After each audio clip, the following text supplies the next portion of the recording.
Le soleil brille, les oiseaux chantent. Il y a tout pour être heureux. Avec Dream & Co. Soyez les bienvenus pour cette nouvelle balade de Dream & Co. Nous sommes dans le 18e arrondissement de Paris et nous sommes au Iso Café. Alors, pour une fois, c'est moi qui ai choisi le lieu pour notre invité, car notre invité, qu'on va découvrir dans quelques instants, vient de Vesoul. Et j'ai choisi Iso Café. Et Greg, qui est l'un des fondateurs de ce café, ça a 1 an, je crois. À peine. À peine. Bon anniversaire. Merci. Alors raconte-moi un peu, c'est un salon, c'est une pâtisserie, c'est une cantine, vous faites Café, quoi? pâtisserie, cantine, tout fait maison, sur place. Et en famille. Et en famille, avec ma sœur pâtissière. Et alors, j'ai goûté quelques... Alors c'est quoi moi j'ai goûté un espèce d'éclair qui est pas au chocolat, Ouais, éclair, cacahuète, si chocolat, caramel. Ah ouais. On a le carotte cake qui, d'après les clients, est une tuerie. On a plein de créations maison. Et vous avez tout refait dans la salle. Tout refait. Il y a des briques, il y a de la déco, il y a de la récup parce que vous faites pas mal de brocantes. Il y a le mobilier vient un peu de... Tout chiné. En France, un peu partout, et on a fait ça à notre goût, en mode cosy pour passer l'hiver. Eh ben super, alors tu nous rappelles juste l'adresse? 69 rue là-bas, dans le 18e, entre Château-Rouge et La Marque. Eh ben super, et c'est ici donc que j'ai donné rendez-vous à Pierre Hugues, José, wesh big up comme on dit, c'est comme ça qu'on dit ou pas? Tranquille RPZ, QLV, Vesoul, la Contrée, Haute-Saône, Franche-Comté, t'as capté, on peut dire plein de trucs. Ouais, bah alors là tu m'as perdu. Okay. Je vais te dire un petit salut normal. Ok, bah salut, enchanté. Salut, ça va? Comment ça va bien? Ça te plaît l'endroit déjà? Est-ce que j'ai bien choisi? Super, ouais. C'est un endroit que je connais peu. Et donc ça me fait plaisir parce que... Et en plus, ça s'appelle Iso. En fait, Iso, c'est un prénom qui me tient à cœur parce que un membre de ma famille qui compte beaucoup pour moi s'appelle Isoline. Et c'est aussi une pièce d'André Messager, Isoline. Très beau prénom. Et justement, ça m'a touché de venir dans ce lieu. Ah, tu vois, alors j'ai bien choisi. Exactement. Alors bienvenue à Paris parce que toi à la base tu es de Vesoul. Ouais. Tu étais docteur en neurosciences. Exact. Comment on passe de docteur en neurosciences à rappeur? Alors c'est surtout comment on jongle entre la raison et la passion. Parce que le rap ça peut s'apparenter à des sciences. C'est un peu comme une équation, un rap. La construction, la structure d'un rap, etc. Donc il y a un côté cartésien et rigide dans le rap. C'est ce qu'on peut retrouver en sciences. Par contre, oui, il y a peut-être un peu plus de folie, on va dire, dans le rap qu'en science. Bien qu'il peut y avoir des scientifiques un peu fous aussi. Hein. Alors, tu disais, il y a plus de folie dans le rap. J'ai envie de dire, il y a beaucoup plus de folie dans ton rap. Puisque toi, tu as une spécialité. Tu t'es fait connaître en faisant des comptines en rap sur YouTube. Alors, quand on dit comptine, on imagine tout de suite un univers tout gentillet, tout mignon. Alors, oui, mais toi, t'es trash. Hein. C'est trash, et surtout que le rap, majoritairement... En fait, on va dire que les productions rap, elles sont confectionnées en mineur, en fait, si on rentre dans la technique, en mineur, alors que les comptines sont en majeur. C'est des petites mélodies qui sont un petit peu gaies, qui sont faites justement pour faire danser, chanter les enfants, etc. Donc, essayer de faire un rap sur des mélodies en majeur, c'est un petit exercice, un petit challenge. Et ça j'avais envie justement de m'y atteler et puis de faire ça proprement. Et ben voilà, pour donner une petite idée, voici une petite comptine que j'ai choisie. On écoute tout de suite. Au clair de ma plume, pour écrire un mot, toujours dans la lune, jamais dans le bendo. Ouais, ça mon truc, t'as pas pourquoi. Ça se passe.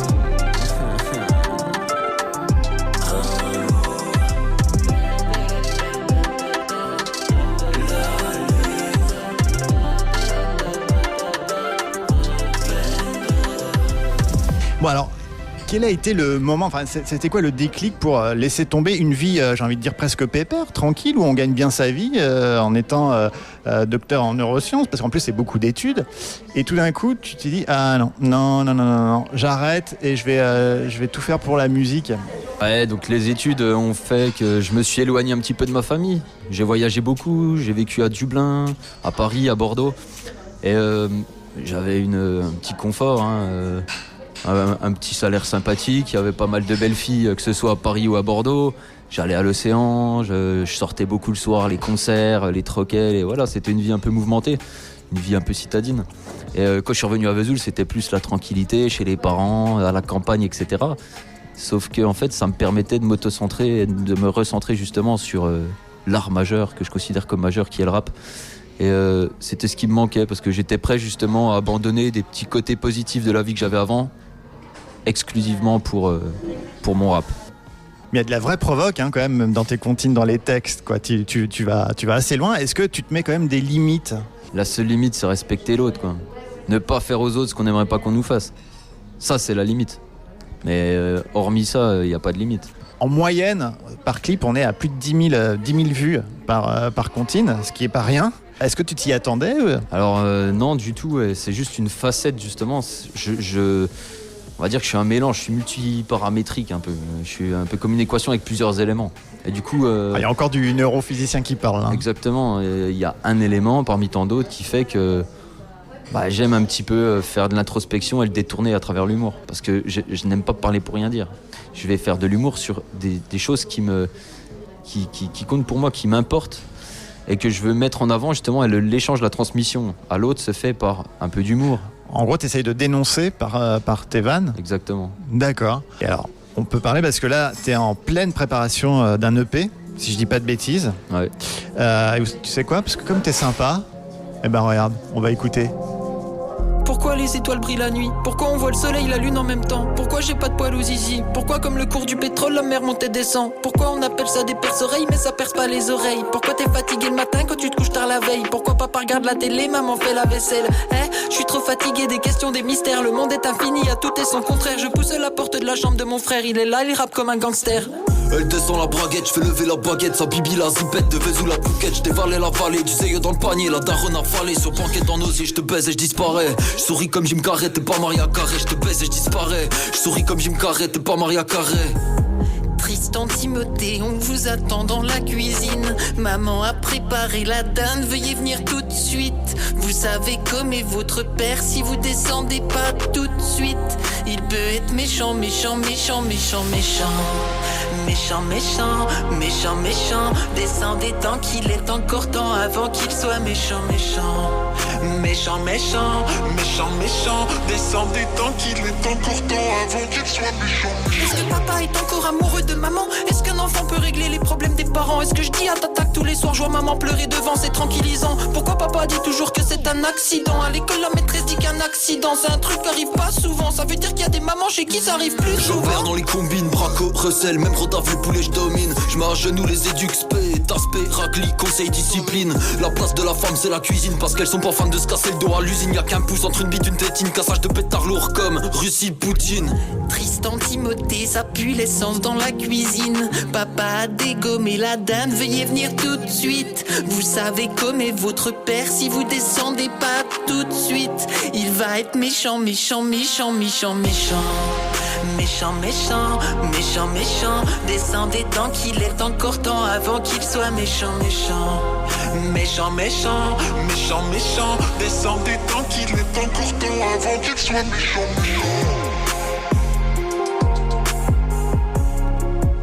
Bon, alors là, on est dans un autre univers. J'ai l'impression que c'est beaucoup plus personnel déjà niveau texte. On n'est plus dans les comptines rigolotes, bien qu'il y ait toujours un peu d'humour et que tu joues toujours des rôles sur les chansons. Comment tu travailles cette EP ? Alors c'est ce que j'ai dit en fait tout à l'heure, c'est que je me suis fixé un petit challenge. Je me suis dit ouais, je vais faire quelques comptines, on va reprendre des mélos connus et puis on va en faire du rap un peu trash, mais pour dénoncer aussi des petits trucs et puis parler aussi un petit peu de moi, de ma vie et puis d'un aspect en fait de ma vie. Et ensuite, une fois que j'ai fait ça, je me suis dit j'ai envie de faire autre chose, j'ai envie de passer à autre chose, toujours de mettre en lumière en fait, ça peut être des problèmes de société ou alors pas que des problèmes, aussi des prises de position, des travails d'introspection aussi, mais sans forcément prendre parti. Parce que des fois on peut parler par exemple en politique, par exemple de l'économie, le vaccin, les gilets jaunes, l'immigration. On est toujours obligé de choisir un camp, de dire bah moi je suis pour, je suis contre, je suis ci, je suis ça. Et moi en fait c'est pas tellement ça qui m'intéresse. En fait ce qui m'intéresse c'est de pouvoir mettre en fait en situation des scènes que j'ai pu voir, ou alors des choses qui me parlent et qui me transcendent ou qui me tiennent à cœur. En fait, les détailler à travers des petites scènes de la vie de tous les jours. Et les mettre et mettre en image à travers le rap. C'est ça qui me plaît. D'où te vient le nom Pierruc José? Est-ce que c'est un hommage à plein de potes que tu connais de Vesoul ou Ouais, c'est un hommage à un pote que j'avais en licence de physique fondamentale. Il s'appelait Pirag. Et il était autiste. Et en fait, il avait toujours une vision un peu plus développée des choses. C'est-à-dire qu'il prenait toujours un autre chemin en fait que les autres. En fait, pour comprendre certaines choses, pour développer certaines choses et tout. Et moi, il m'a toujours fasciné. Et Pirag, Hag, c'est pas un prénom. Du coup, je l'ai transformé en Hugues. Pierre, c'est le frère de ma belle-sœur. Hugues, c'est son père. Et puis José, c'est dans Hélène et les garçons. Le type avec les cheveux frisés qui joue du synthé là. Et du coup, je me suis dit, je vais combiner les trois. Et puis au niveau de l'harmonie, ça sonne quoi. C'est nickel. Ouais. C'est nickel. Écoute, pour terminer, je t'ai demandé, je te laisse carte blanche. D'accord. T'as choisi de faire quoi? Alors, je voulais lire un petit texte. C'est une comptine. C'est toujours une comptine qui me tient à cœur. Alors, de base, c'est une comptine espagnole. Tu sais que je suis espagnol. Ah ouais, et que José, c'est le prénom de mon père. Tu t'en fous, mais je te le dis. Ah ouais, c'est un bel hommage quand même. En train de entre Iso et José, c'est notre après-midi, tu le sais. J'ai pas fait exprès. C'était pas pour charmer ou quoi que ce soit. Ça touche là, au cœur. Ok, génial, parfait. Eh bien, carte blanche. Et puis à bientôt pour la suite, en ce qui me concerne. Ok, merci énormément de m'avoir invité. Et on souhaite que du bonheur en fait pour la suite, que ce soit pour toi comme pour moi. On l'espère, on croise les doigts et voilà. Eh ben, je te retrouverai très vite, je pense. Ok, merci beaucoup. Salut. Alors c'est une petite comptine de Tony Jiménez. Ça s'appelle La Canción de los Esqueletos. Je sais pas si j'ai le bon accent, mais moi après, je parle pas tellement espagnol. T'as capté. Quand l'horloge sonne 1, les squelettes sur la tombe tombent. Quand l'horloge sonne 2, les squelettes mangent du riz. Quand l'horloge sonne 3, les squelettes sont inversés. Donc on voit aussi l'inversion, la transmutation et le parallélisme entre le fait qu'il soit 3h et 9h. Ensuite, quand l'horloge sonne 4, les squelettes marchent au théâtre. Donc je sais pas ce qu'ils vont branler là-bas, mais ça sonne bien en espagnol, parce que je l'écoute souvent en boucle et ça a de la gueule. Ensuite, quand l'horloge sonne 5, les squelettes se battent et sautent. Quand l'horloge sonne 6, les squelettes font chandail. Quand l'horloge sonne 7, les squelettes vont patiner.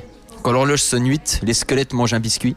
Quand l'horloge sonne 9, les squelettes chantent et boivent. Et quand l'horloge sonne 10, les squelettes dorment.